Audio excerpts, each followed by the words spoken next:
You ask Tiger to solve.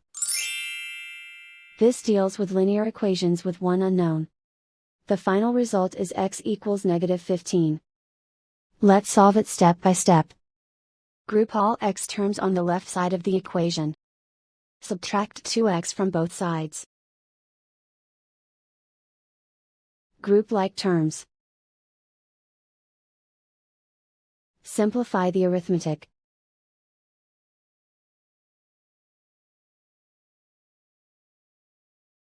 Group all constants on the right side of the equation.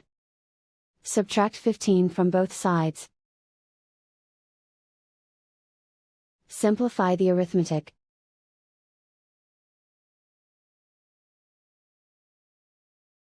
And so the final result is x equals -15.